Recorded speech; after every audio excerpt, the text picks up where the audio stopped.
Hi, I'm John Salustri, editorial advisor to GlobeStreet.com, and I want to welcome you to SIOR Live here on the convention show floor in Nashville. And I'm really happy to have with me immediately to my left is Frank Schulz of the Clayton Company and John Adams of Cushman Wakefield Cornerstone.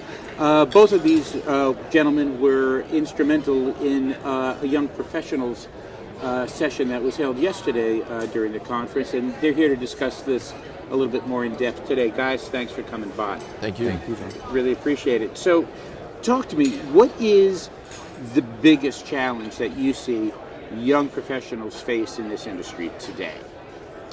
I think the biggest challenge that they face is mentoring and training. I think that it's a common issue where we have a lot of guys who get in the industry who are very talented and qualified, and they don't succeed just because they don't have the appropriate mentorship. People aren't training them how to conduct the business in the right manner. I think the other thing is most of us are independent contractors, and for them to come in initially and have very little income on the front side of things is a daunting process or daunting task for them. And it's something that could last for years. It could, yes. Yeah, in some cases there are draws or base salaries to get them started, but they want to get going quickly, and so trying to figure out how to make that work. Right. It's definitely not a get-rich-quick business.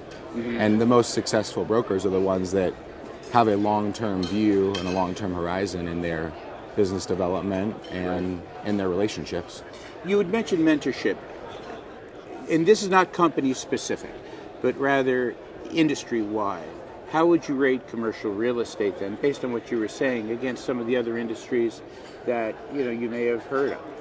The industries that you cross-pollinate as you're leasing? I think it's a mixed bag, and I think it's probably one of the things that we probably need more of. We discussed before the interview a little bit about reverse mentoring and really understanding what the younger generation needs, and their needs are much different than the older generation. And well, the needs of the younger generation, and John and I talked about this in our presentation, where the younger generation is always looking. It's the ADD generation.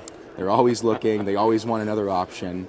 And so you really have to get the right people on the bus, get them to understand that they can make a lot of money, they can be successful, and they can live excellent, flexible lives if they get in the industry, but it's going to take a while, and you need the right people to teach them to do it the right way.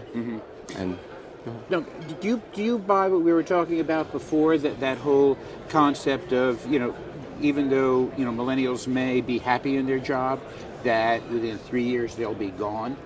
Yeah, and I think I read an article somewhere that 50% of millennials are very satisfied in their job, but 71% of those are already looking or already had interviews. So I think that says a lot, that either they're not being mentored properly, or their friends are making more money and they want to try to get in with them. But I think going back to what Frank said, the mentorship has been key for both of us, and I think that's.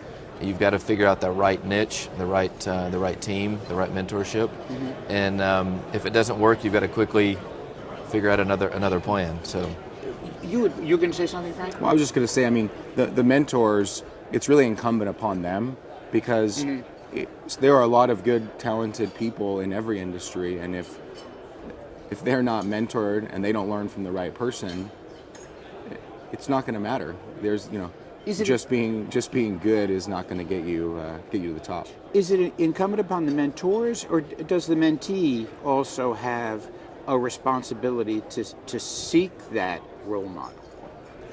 Yeah, I think it's a two-way street. It's got to be, there's got to be give and take on both sides in order for it to work.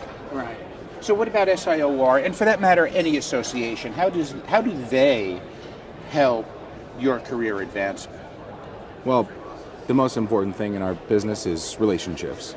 And so SIOR is an excellent platform for us to build those relationships, personal and professionally, and those carry us, for the rest of our lives. And so I think that's probably the number one platform. And then additionally, the one thing we're trying to do with young professionals is get the younger generation more involved, encourage them and empower them to be leaders. The SOR does a good job with the conferences of having an ambassador for the new members or the younger members to try to get them introduced to the conference and help them walk through the process of. It can be a daunting process coming into a conference and knowing one or two people out of 1,000. Yeah, so absolutely. So what advice would you extend to people just getting into the industry, regardless of the age, but new to the industry, babes in the woods? Patience. Yeah, patience for sure. Find a mentor and you've got to be patient. It's not it's Frank said, it's not a get rich quick. Right. I think there's it is incumbent upon the younger generation to also look and find a fit, because there are a lot of lucrative places where they can go work. But if you can find the right person and find an environment and a culture that you feel like you fit in, then you can look at the long-term approach. But if you're going into something knowing that you don't fit in the culture the first day, then there does need to be an exit strategy. Yeah, and that's a kind of a hard thing to judge when you're in the midst of interviews, because everybody's putting their best foot forward, and neither the interviewer nor the interviewee necessarily knows what's behind that curtain, as they say. If we knew, we wouldn't. We'd retain all of our employees. Exactly right. Exactly right. And on that sobering thought, gentlemen, thank you so much. I really appreciate your time. Thank you. Thank you, John. And I want to thank you for joining us on Globe Street TV.